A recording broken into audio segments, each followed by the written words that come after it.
Curso básico de Marxismo-Leninismo-Maoísmo. Capítulo 5. Las tres fuentes básicas del marxismo.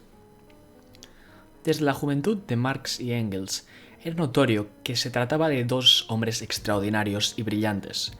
Es evidente también que el marxismo no fue un invento repentino que surgió de unas mentes magníficas. Los cambios socioeconómicos de aquella época posibilitaron la base para el surgimiento de la verdadera ideología proletaria.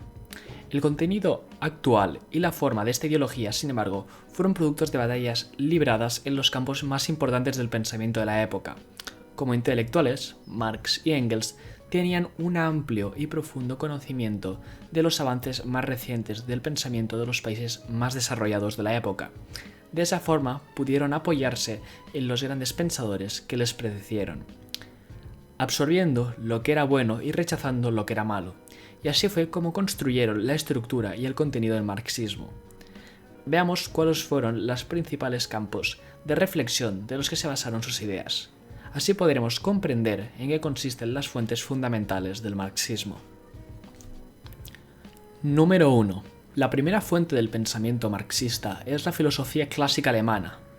Toda ideología debe tener su fundamento en alguna filosofía. Y tanto Marx como Engels, como ya hemos visto, tuvieron una formación filosófica clásica alemana.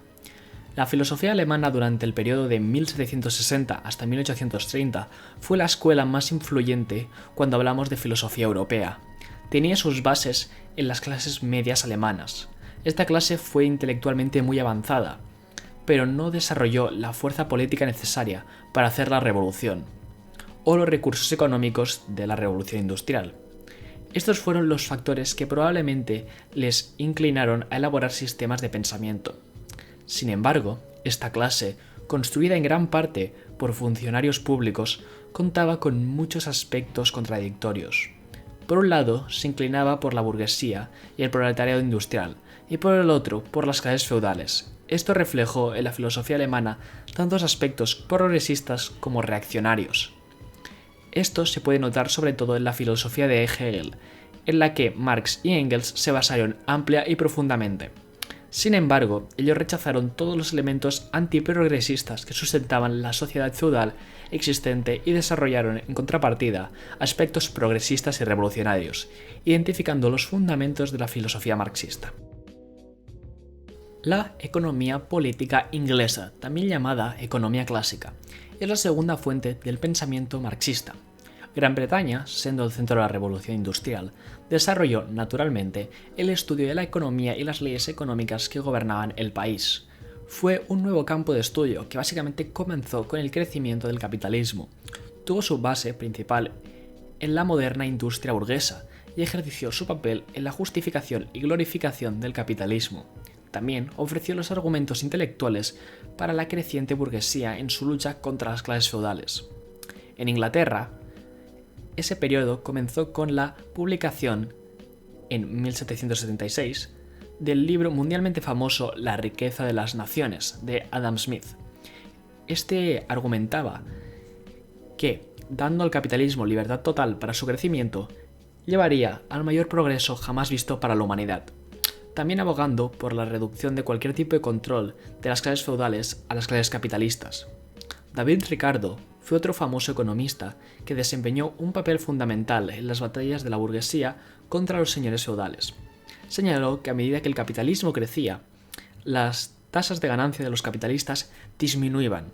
Su significativo descubrimiento fue la teoría del valor-trabajo, que mostró que todo valor económico es creado por el trabajo. Otros economistas analizaron las causas de las crisis económicas en el capitalismo. La economía política inglesa sirvió a los intereses de la burguesía industrial, sin embargo, provocó un papel revolucionario en determinamiento de las clases feudales. No obstante, los economistas no progresaron en su análisis en los puntos en los que hieren los intereses de la clase burguesa. Por ejemplo, Ricardo, a pesar de haber desarrollado la teoría del valor-trabajo, no expuso la explotación del trabajo por las clases capitalistas. Eso fue hecho por Marx.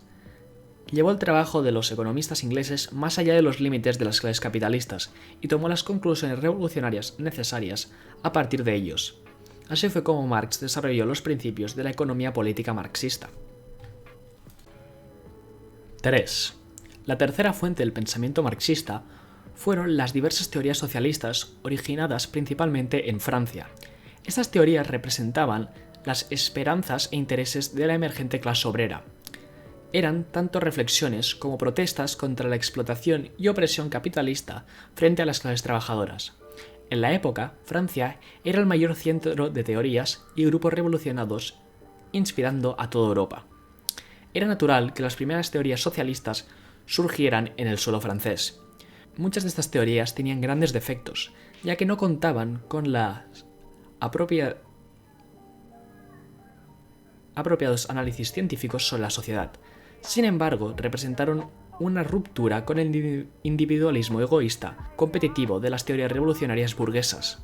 También señalaron el camino que ha de seguir el proletariado inmerso en la sociedad capitalista.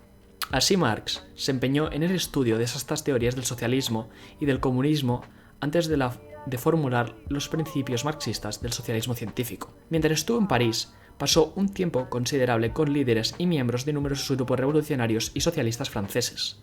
Marx tomó la mejor que había en el socialismo y le dio a este la base científica de la doctrina de la lucha de clases, así desarrollando los principios del socialismo científico marxista. Esta ha sido la historia de cómo el marxismo surgió de estas tres grandes fuentes de ideas principales más avanzadas de Europa. Las tres fuentes del marxismo, la filosofía clásica alemana, la economía política inglesa y las teorías del socialismo francés, corresponden a las tres principales componentes de esta nueva ideología: la filosofía marxista, del materialismo dialéctico, la economía política y la teoría del socialismo científico. En las páginas siguientes trataremos de comprender la esencia de cada una de estas partes constituyentes.